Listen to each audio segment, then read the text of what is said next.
aquí? Solo estoy cargando mis compras, señora. Sí, oficial, hay una mujer que se niega a mover su coche. Llevo aquí 5 minutos, este no es su Está lugar. siendo muy agresiva y me está amenazando. Señora, esto no es una emergencia, el estacionamiento es público. Le sugiero que cuelgue y continúe con su Quiero, día. ella- Cuélguelo, por favor. El Vivero Hizo Dos clicks Cuando Jasmine Carter Su Auto and El Estacionamiento del Centro Commercial Riverside Commons. Acababa de terminar de hacer la compra, con las bolsas cargadas en el maletero. Y estaba a punto de regresar a buscar algo que había olvidado. Fue entonces cuando escuchó la voz, aguda, exigente. Disculpe, Jasmine S. Gyro.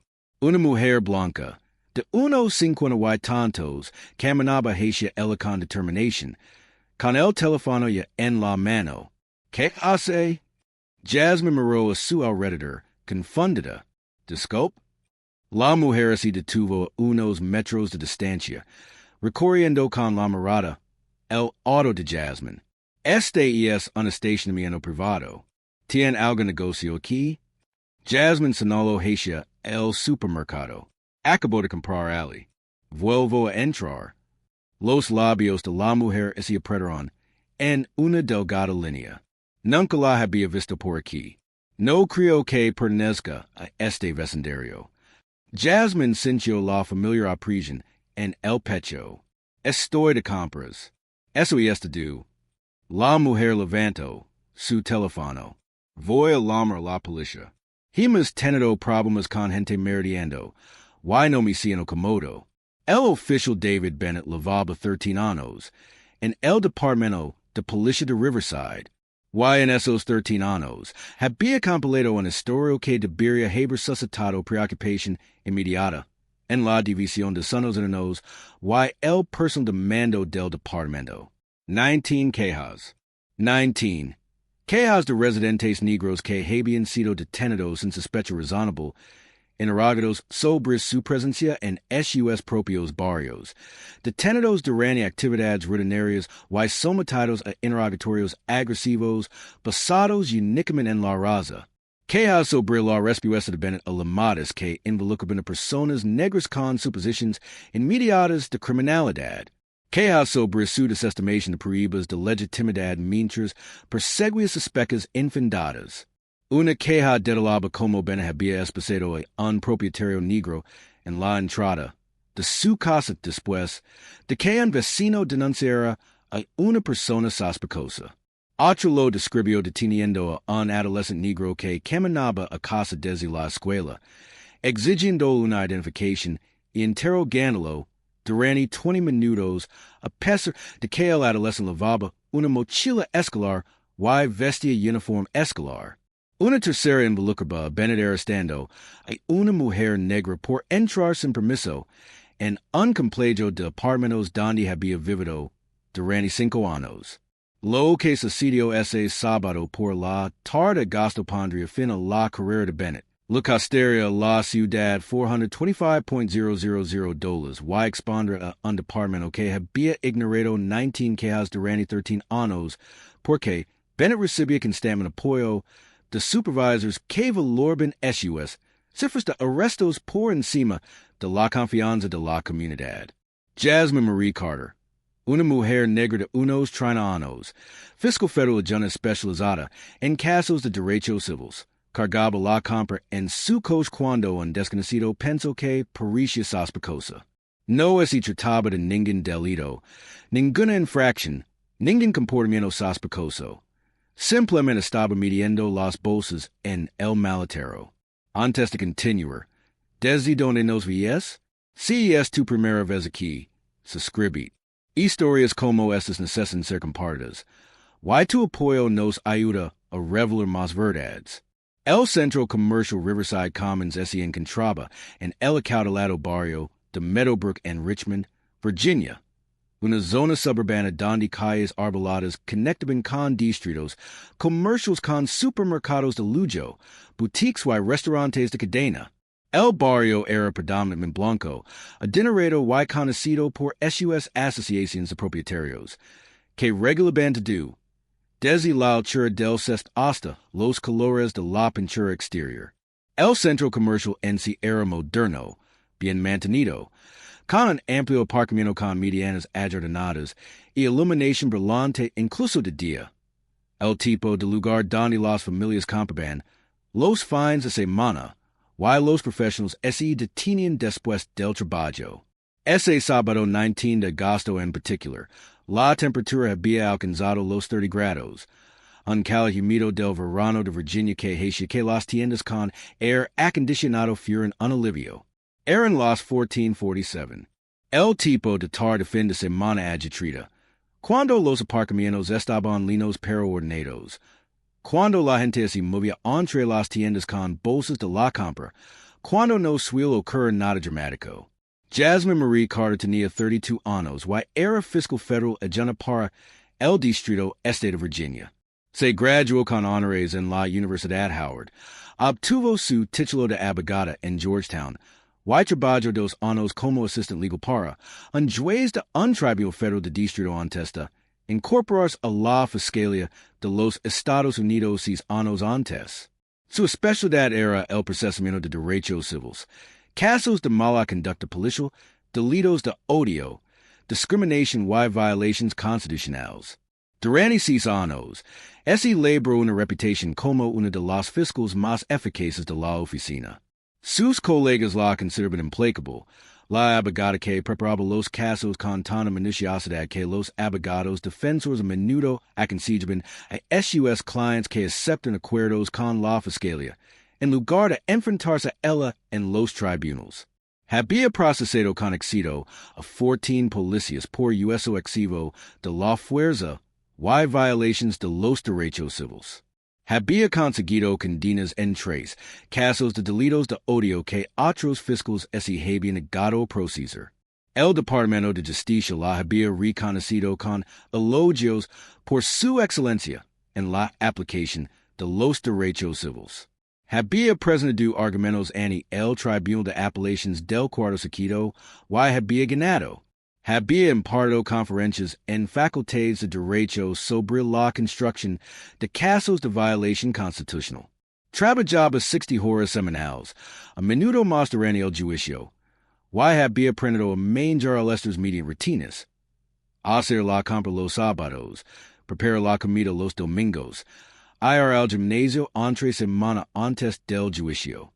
2 años antes, había comprado una casa en Meadowbrook precisamente porque estaba a 15 minutos en coche del juzgado federal y cerca de supermercados de calidad. La razón por la que estaba en Riverside Commons esa tarde en particular era su rutina semanal habitual. Compraba en el Whole Foods ese centro todos los sábados. Lo había hecho durante 2 años. Y era una cara familiar para el personal que la conoce por su nombre. Acababa de cargar $187 en comestibles en su Lexus SUV y regresaba a la tienda porque había olvidado la leche de avena cuando comenzó el enfrentamiento. El oficial David Bennett tenía 41 años y era un agente de patrulha que había dedicado toda su carrera al Departamento de Policía de Riverside. Su expediente sonos internos contaba una historia inquietante. La primera denuncia se produjo en 2011. Un hombre negro corría en un barrio residencial. Bennett lo detuvo. Lo exigió su identificación. Lo preguntó a dónde había y por qué estaba en la zona. El hombre vivía a 3 manzanas de distancia y seguía su ruta habitual de carrera. Presentó una denuncia señalando que había visto a Bennett Pazer con su coche junto a corredores blancos, sin detenerlos. La respuesta del departamento, asesoramiento sobre técnicas de policía comunitaria. La segunda denuncia se produjo en 2013. Una familia negra hacía una barbacoa en un parque público. Alguien llamó por ruido. Bennett luego y inmediatamente empezó a preguntarlos. Si tenían permiso. Exigió identificaciones a todos los adultos y amenazó con multarlos. Las familias blancas que se encontraban en pabellones adyacentes sin permiso no fueron interrogadas. La respuesta del departamento. Capacitación sobre desescalada y respuesta proporcional. La tercera denuncia se produjo en 2015. Una estudiante universitaria negra estaba sentada en su coche frente a su apartamento. Bennett se acercó, lo iluminó la cara con la linterna, y lo exigió saber que hacía. Estaba esperando a su compañero de piso. Él revisó su licencia, buscó órdenes judiciales en su base de datos y la mantuvo detenida durante 15 minutos. Respuesta del departamento. Recordatorio sobre los requisitos de sospecha razonable. Las denuncias de la cuarta a la 19ª siguieron el mismo patrón. Residentes negros fueron detenidos sin motivo. Se les pregonó sobre su presencia en zonas donde vivían. Trabajaban o tenían negocios legítimos. Se detuvo, registró y interrogó a personas negras, mientras que se ignoró a residentes blancos en circunstancias idénticas. Todas las denuncias involucraban al agente Bennett y a un denunciante negro. Las pruebas de video, incluidas las grabaciones de la cámara corporal, confirmaron el trato de siglo en múltiples casos. El patrón era claro. La documentación era extensa, pero, de alguna manera, David Bennett permaneció patrullando. Los supervisors observan en las evaluaciones que era proactivo al abordar las preocupaciones de la comunidad, que esas cifras de arrestos y citaciones eran altas, y que tomaba la iniciativa al responder las llamadas. Esas notas nunca se tradujeron en consecuencias significativas para el patrón de discriminación racial. Bennett estaba protegido por un sistema que valoraba los resultados mensurables por encima de la actuación policial constitucional. La llamada llegó a la central a las 2:52 p.m. La persona que llamó se identificó como Jennifer Hawthorne, residente de Meadowbrook y comprador frecuente de Riverside Commons. Estoy en el centro comercial y una mujer negra en el estacionamiento que parece sospechosa. Ha estado rondando cerca de los autos. No la reconozco del vecindario. Creo que podría estar vigilando vehículos. La centro pregonó que hacía específicamente la mujer. Simplemente parada ahí, mirando a su alrededor. No parece que pertenezca a este lugar. La central notó la ubicación y envió la llamada al oficial Bennett, que estaba 3 minutos. Cuando Bennett escuchó la descripción, su respuesta interna fue inmediata. Esta era su especialidad. Una llamada por persona sospechosa, en una zona adinerada, un sospechoso negro. Probablemente alguien de otro vecindario buscando oportunidades. Ya había realizado buenos arrestos en llamadas como esta. Estadísticas que los supervisors notaron. En su mente, esto era vigilancia proactiva. Esto era proteger la comunidad. Encendió las luces y aceleró hacia Riverside Commons. Jasmine vestía una camisa blanca de lino, vaqueros oscuros y sandalias. Vestimenta informal de sábado para ir de compras. Professional pero cómoda. Su Lexus SUV tenía 3 años. Estaba bien mantenida. Y tenía una calcomanía de estacionamiento y del desgado federal visible en la ventana. Lavaba su teléfono y su billetera a punto de regresar a Whole Foods, donde había pasado casi una hora comprando y charlando con el cadro que la reconoció. Tenía todo el derecho legal de estar en ese estacionamiento. Era una cliente que pagaba. No había cometido ningún delito. No había hecho nada remotamente sospechoso. Pero según la percepción sesgada de Jennifer Hawthorne y las suposiciones entrenadas del oficial Bennett, ella era una amenaza. ¿Crees que la policía debería verificar las denuncias de quienes llaman antes de confrontar a la gente sobre su derecho a estar en espacios públicos?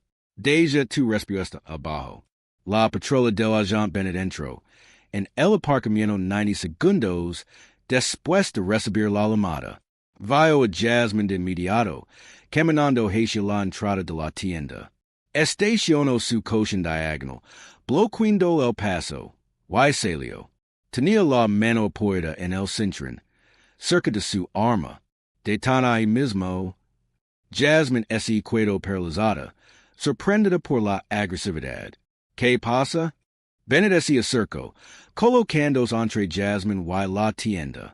Recibe una llamada sobre actividad sospechosa. ¿Qué haces aquí? La formación de Jasmine como fiscal esi activo de inmediato. Mantén la calma. Documenta to-do. Has velar tus derechos con claridad. Estoy de compras. Acabo de cargar la compra en mi coche.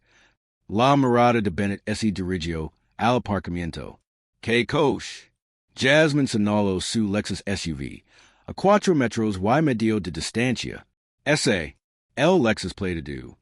Bennett esi acerco y miró por las ventanillas. Jasmine lo siguió.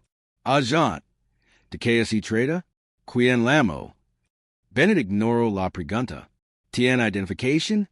Jasmine sacó su billetera y lo entregó su licencia de conducir. Bennett la examinó y anotó la dirección de Meadowbrook. Aquí dice que vives en Meadowbrook. Jasmine asintió. Sí, llevo 2 años viviendo aquí. La expresión de Bennett no cambió. Alguien denunció que actuabas de forma sospechosa cerca de vehículos. Jasmine sintió que la IRA crecía bajo su apariencia controlada. Estaba cargando mis compras en mi auto. ¿Y es sospechoso? Bennett le devolvió su licencia. Necesito verificar la matrícula de tu vehículo. Jasmine sacó las llaves de su auto y presionó el botón de desbloqueo. Su Lexus sonó y las luces parpadearon. Ese es mi auto. Tengo las llaves. La matrícula está en la guanera. Bennett esi dirigió su auto y abrió la puerta del conductor sin pedir permiso. Quédate aquí. Se inclinó, abrió la guanera y sacó la matrícula y los documentos del seguro. Jasmine esi quedó en el estacionamiento, viendo a un oficial registrar su auto basándose en la acusación de que estaba cerca de él. Bennett examinó los documentos. Matrícula a nombre de Jasmine Marie Carter. La dirección coincidía con la de su licencia. Seguro al día. Todo era legítimo. Pero su parcialidad no permitió que las pruebas se hicieran. ¿Cómo sé que no robes este vehículo? La voz de Jasmine se mantuvo controlada, pero con un tono cortante. ¿Por qué mi nombre está en la matrícula? Mi licencia coincide. Tengo las llaves. Puedo mostrar mis documentos de compra y la póliza seguro en mi teléfono. Bennett se cruzó de brazos. Cualquiera puede falsificar documentos. Jasmine sacó su teléfono y abrió su correo electrónico del trabajo. Soy fiscal federal junta. Trabajo para el distrito este de Virginia. Me encargo de delitos federales, incluyendo violations de derechos civiles. Puedo mostrar mis credenciales federales así eso te ayuda a entender que no soy una ladrona de autos. La expresión de Bennett se endureció. No me importa si eres juez. Estoy investigando un report de persona sospechosa. Jasmine levantó su teléfono, mostrando su firma de correo electrónico del Departamento de Justicia con su cargo y la dirección de su oficina. Este es mi correo electrónico del trabajo. Puedes llamar a la Fiscalía de los Estados Unidos para verificar mi identidad. O puedes revisar la calcomanía de estacionamiento del juzgado federal en mi parabrisas. O puedes aceptar que una mujer negra cargando comestibles en un centro comercial no es un delito. Aquí es donde el sesgo se vuelve impenetrable. Cuando las credenciales federales se descartan como irrelevantes, cuando cada prueba se replanea como potencialmente fraudulenta, cuando la suposición inicial de criminalidad es tan completa que anula la lógica. Bennett buscó su radio. Necesito refuerzos en Riverside Commons. Tengo una persona que no está cooperando. Jasmine alzó la voz. ¿No está cooperando? Yo respondí a todas las preguntas. Luego mi licencia, mi registro, el seguro, las llaves del auto, las credenciales de trabajo. ¿Con qué exactamente no estoy cooperando? Una mujer que cargaba la compra en un auto cercano se detuvo y observó. Sacó su teléfono y comenzó a grabar. Official, porque la detienen. Bennett la Moreau, Señora retroceda, la mujer no se movió, la six comprendo, en Whole Foods hace 20 minutos, la six cargando la compra, no está haciendo nada malo, otro comprador, un hombre blanco mayor, ese acerco, soy testigo, lo six to do, estaba comprando, esto y es ridículo. Bennett los ignoro a ambos, manteniendo su atención en Jasmine. Necesito que ponga las manos en el vehículo. La formación fiscal de Jasmine es enfrento a su instinto de supervivencia. Cumplir para mantenerse a salvo, pero documenta la infracción. Official, con que fundamento legal mi dediin, que delito sospecha que cometido.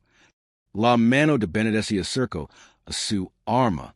Manos en el vehículo. Ahora, la voz de Jasmine era firme. Cumplo bajo protesta. Declaro claramente los testigos y cualquiera que grave que no he cometido ningún delito, que proporcionado toda la identificación y documentación solicitadas, y que esta detención no tiene causa probable en hay sospecha razonable. Puso las manos en su coche. Bennett se movió detrás de ella. ¿Tiene armas? La voz de Jasmine era tensa. No. Bennett palpó sus bolsillos. Encontró su teléfono y su cartera. Nada más. La mujer que grababa volvió a hablar. Esto y es discriminación racial. Estoy enviando este video a todas partes. El hombre mayor Cincio. La madre es su supervisor. ¿Cuál es su número de placa? El supervisor legó en 8 minutos. El sargento Michael Rodriguez, de 48 años y 22 años en el departamento de policía de Riverside, había estado revisando informes en la comisaría cuando recibió la llamada de refuerzos. Ahora el nombre de Bennett. Ese lo encogió el estómago. Otra vez no. Había revisado el expediente de quejas de Bennett 3 meses antes, tras ser senado a sargento. Lu había recomendado al capitán que lo reasignaran a tareas administrativas en espera de una capacitación integral. El capitán se había negado, alegando las escasas de personal y las cifras de productividad de Bennett. Cuando Rodriguez entró en el estacionamiento y vio a Bennett de pie junto a una mujer negra con las manos, en un Lexus mientras dos testigos filmaban y questionaban verbalmente la detención. Supo que este era el incidente que obligaría al departamento a actuar. Salió rápidamente de su vehículo. Bennett, ¿cuál es la situación? Preguntó Bennett, volteándose. La madre de persona sospechosa. Estoy verificando la identidad y la propiedad del vehículo. Rodriguez miró a Jasmine. Vio su atuendo profesional. Vio la calcomanía del Tribunal Federal en el Lexus. Vio las bolsas de Whole Foods visibles a través de la ventana trasera. Camino hacia la patrola de Bennett y revisó las notas del CAD. La llamada era por alguien meridiendo cerca de vehículos. Esta parada junto a su propio coche. Bennett asintió. Confirmó que es su coche. Rodriguez recogió la documentación del capo de Bennett. La matrícula estaba a nombre de Jasmine Carter. La miró. Señora, ¿es este su vehículo? Jasmine giró ligeramente la cabeza, con las manos sobre el coche. Sí, me llamo Jasmine Carter. Soy fiscal federal junta. Estaba haciendo la compra. Cargué mis maletas. Estaba volviendo a la tienda cuando su agente me detuvo sin motivo. La expresión de Rodriguez se transformó en una ira apenas contenida. Había visto el patrón de Bennett. Había leído las quejas. Sabía exactamente qué se trataba. Señora Carter, puede irse. Lu pido disculpas por esta detención. Se giró hacia Bennett. A mi oficina. Sígueme de vuelta a la comisaría. Ahora, Bennett abrió mucho los ojos. Estaba respondiendo a una llamada. La voz de Rodriguez era tranquila pero rotunda. Detuvo a una fiscal federal que cargaba comestibles en su centro comercial habitual basándose en la parcialidad de una persona que llamó. Ignoró sus credentials. registrar en su vehículos en su consentimiento en I causa probable. Pidió refuerzos cuando elegizo valer sus derechos. Placa y arma. Queda suspendida en espera de investigación. Con efecto inmediato. El rostro de Bennett palideció. No puede hablar en serios. Rodríguez extendió la mano. Placa. Arma. Cámara corporal. Esta fuera de servicio a partir de este momento. Los testigos seguían grabando. Jasmine estaba de pie junto a su coche, temblando ligeramente, viendo a un policía darse cuenta de que su carrera estaba llegando a su fin en el estacionamiento de un centro comercial. Jasmine Carter no volvió a Whole Foods esa tarde. Se cenó en su coche durante 20 minutos, con las manos agarradas al volante, intentando procesar lo que acababa de ocurrir. Era fiscal federal. Había enviado a policías a prisión por violaciones de derechos civiles. Conoce la ley. Conoce sus derechos. Why nada de eso había importado. Aún así, la habían detenido, registrado y humillado en un estacionamiento por cargar la compresión negra.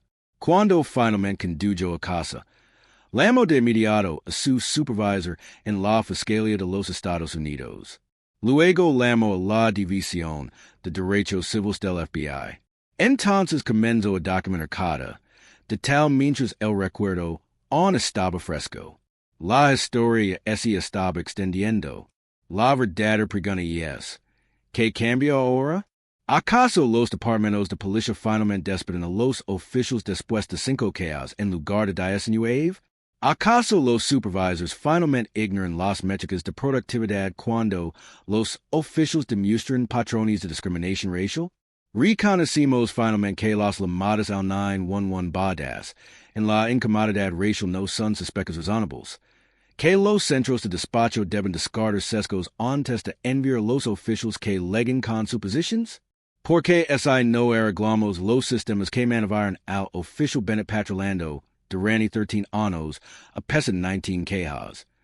Si no abordamos la cultura que valora las estadísticas de arrestos por encima de los derechos constitucionales, entonces solo estaremos esperando al próximo oficial, al próximo estacionamiento, al próximo profesional negro, al próximo video viral, a la próxima demanda que podría haberse evitado si alguien hubiera actuado sobre la queja número 6, en lugar de esperar que la queja número 19 involucra a un fiscal federal. Convierte si cree que esto debería ser ley.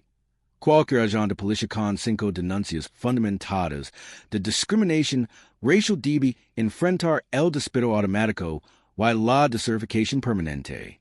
Que los patrones sean descalificantes. Que la rendición de cuentas sea obligatoria. Que sea imposible que los prejuicios se oculten tras las cifras de productividad. Si crees que estas historias deben contarse. Si crees que la rendición de cuentas empieza con la concienciación, que el cambio empieza con la prisión. Suscribe porque no nos detendremos. Seguiremos exponiendo estos patrones. Seguiremos exigiendo mejoras. Seguiremos luchando por los profesionales negros, las familias negras y cada persona negra que merece comprar, conducir vivir en espacios públicos sin ser detenida, registrada y tratada como delincuente. No se trata solo de un policía, un centro comercial o un fiscal federal. Se trata de todos nosotros y del mundo que estamos dispuestos a aceptar.